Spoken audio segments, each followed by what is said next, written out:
Da un'idea di FlavorArt è nato il progetto ClearStream, uno studio in vitro su cellule viventi per comprendere meglio gli effetti del fumo elettronico nella sua interazione biochimica con la vita.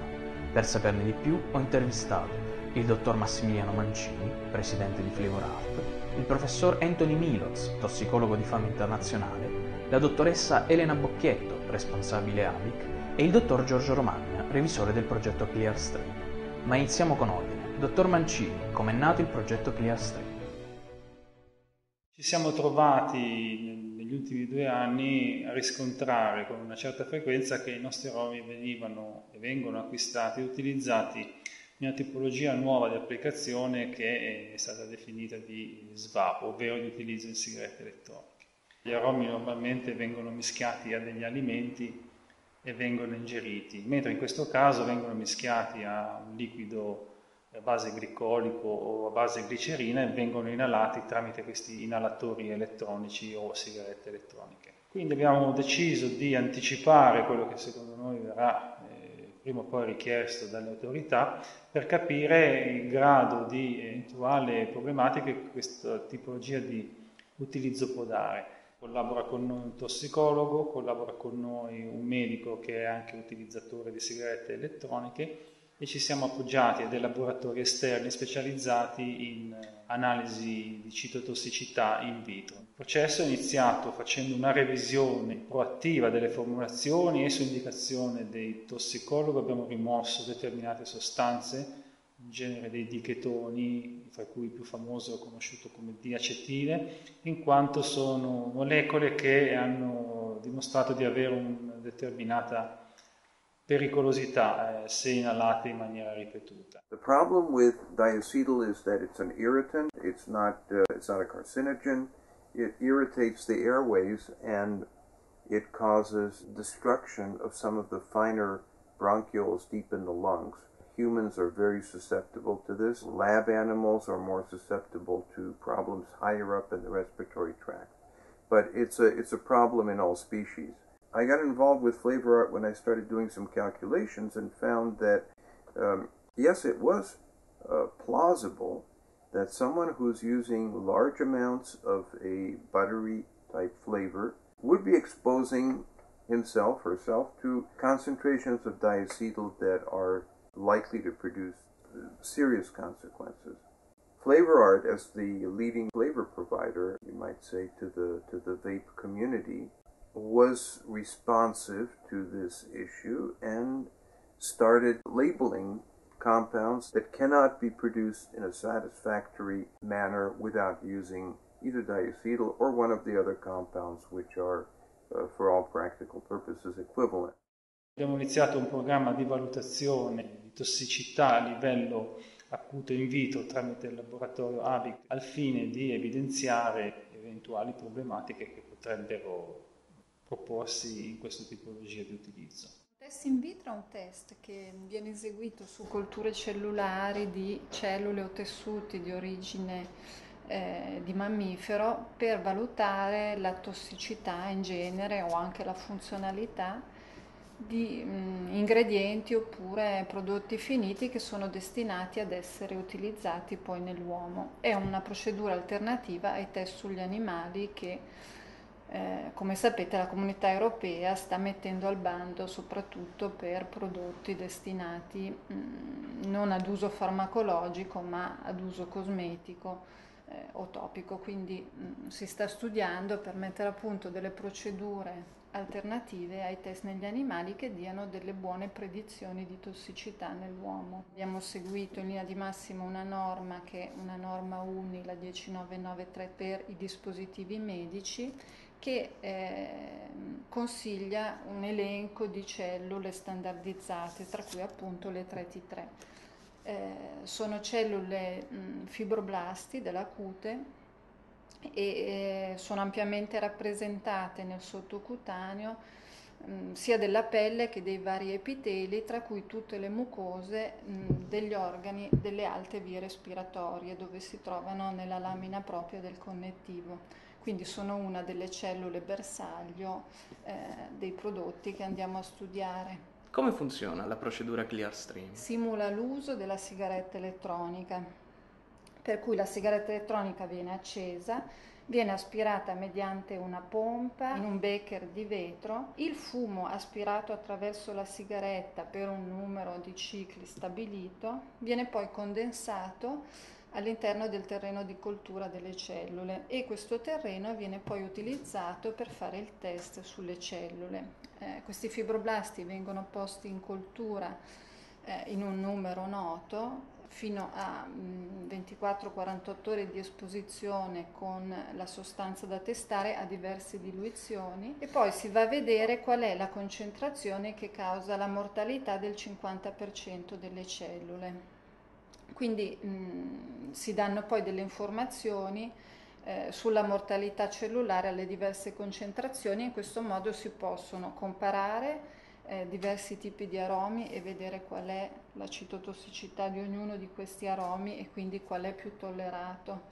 E si può stimare quello che può essere un rischio tossicologico acuto nell'uomo di irritazione delle vie respiratorie dovuto alla presenza di questi aromi che vengono inalati attraverso la sigaretta elettronica. In alcuni esiti di laboratorio, la vitalità cellulare rispetto al parametro di controllo è superiore al 100%. Questo può rientrare nei parametri di variabilità del test, in quanto che le cellule sono sempre degli organismi viventi, per cui non ci danno un dato sempre uguale, ma c'è una certa variabilità all'interno dell'esperimento. La norma accetta una variabilità fino al 15%, per cui può essere questo. Oppure ci possono anche essere delle sostanze all'interno dell'aroma che facilitano la proliferazione dei fibroblasti. Gli aromi alimentari sono normati a livello europeo in maniera precisa e quello che si può utilizzare negli aromi è consentito dalle autorità europee e le sostanze utilizzabili sono su una lista positiva che è chiamata repertorio delle sostanze aromatizzanti. È ovvio che qui è stato preso in considerazione il diverso modo di assimilazione.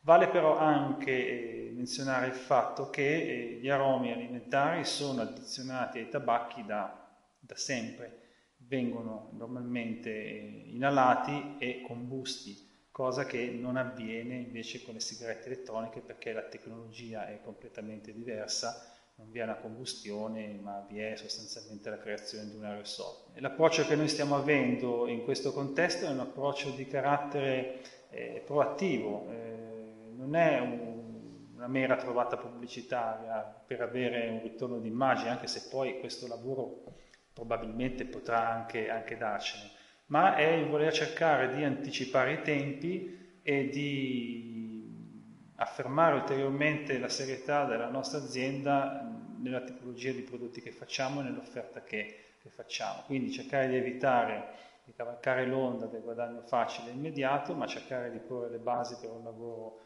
scientifico e che si possa anche provare da un punto di vista analitico, quindi con dei dati oggettivi e verificabili, in modo da trasmettere ovviamente una maggior sicurezza agli utilizzatori, perché noi crediamo che la sigaretta elettronica diventerà sempre più una tecnologia più diffusa che potrà andare in buona parte a sostituire o essere complementare al fumo tradizionale. E quindi se vi è la possibilità di offrire un'attività ricreativa come potrebbe essere considerato il fumo, fornendo un'alternativa meno dannosa, crediamo che questa sia una strada che vale la pena percorrere. Quali sono le sue considerazioni sul protocollo Clearstream?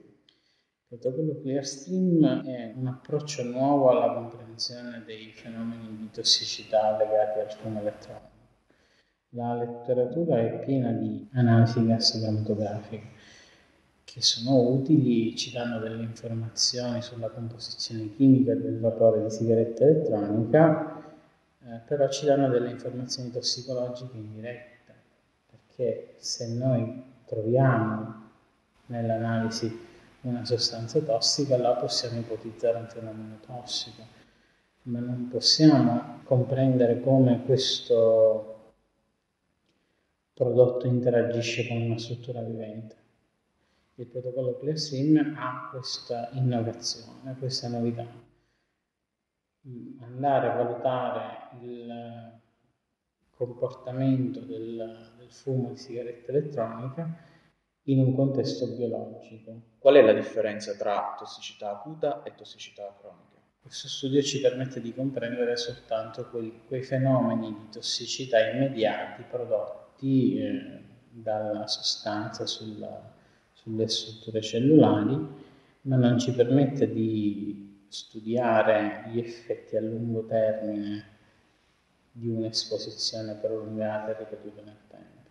Queste sarebbero le informazioni che ci auspicheremmo di ottenere, ma non sono così semplici da ottenere. Rispetto alle prime analisi del protocollo ClearStream c'è stato un notevole cambiamento nei risultati. Purtroppo uno dei difetti della sigaretta elettronica è il fatto che è molto più complessa nel suo uso rispetto a una sigaretta tradizionale. Quindi necessita di un operatore che ne comprenda profondamente i meccanismi e che è in grado di utilizzarlo.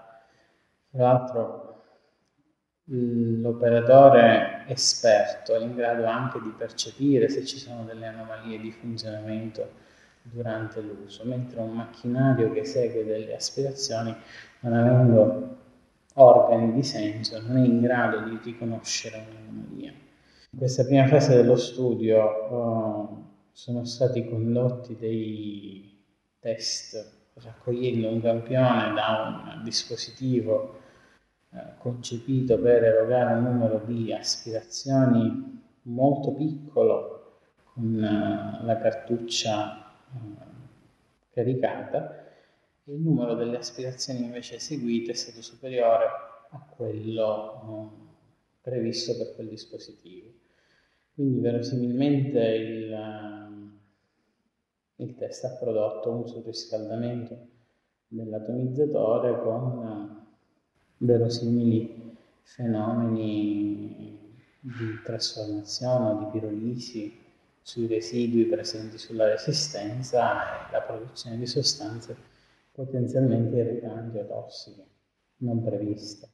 Vorremmo puntare la nostra attenzione sui fenomeni di sensibilizzazione che questa tipologia di assimilazione degli aromi potrebbe portare, perché a livello biologico, a livello di interazione con l'organismo, i comportamenti di queste sostanze sono ben conosciuti, perché non dimentichiamo che gli aromi sono fatti copiando ciò che la natura fa, quindi i componenti che noi utilizziamo sono normalmente presenti in un alimento. Conseguentemente le determinate sostanze che conferiscono l'aroma ad una fragola, il nostro organismo le conosce ed è in grado di gestirle, sia che vengono da una fragola sia che vengono aggiunte secondariamente tramite un aroma. On that basis, we can start to discuss toxicity issues. We can say, well, with cigarettes, for instance, it has taken hundreds of years to reach the understanding that we have by observation, by deliberate studies, our understanding of how toxic cigarette smoke is, tobacco smoke. With e-cigarettes, what is known about glycerin, propylene glycol, which are the two propellants, if you will, is we know about the oral toxicity of these compounds in animals. We know how much it takes to kill an animal. Any substance will kill. And we have had some studies done on inhalation, but these have not been very deep or very complete studies. So what is known right now, for instance, about side effects of e-cigarette components is not very much. And this is generally true with most chemicals. So this is not an unusual situation by any means. Officially, the picture is that both propylene glycol and glycerin are low toxicity compounds. Both can produce disruptions in the system if they're ingested in huge quantities. That's true of water as well. But in the quantities that we're exposed to as vapors, chances are they don't do very much. Now we'll find out exactly later. It's important to understand how much we know as a society, as a species, if you will, and then things we can observe and talk about, but with the understanding that these are not official statements. Sul sito di Flavor Art troverete una sezione dedicata, con gli aggiornamenti dello studio, i risultati dettagliati dei laboratori e tanto altro materiale.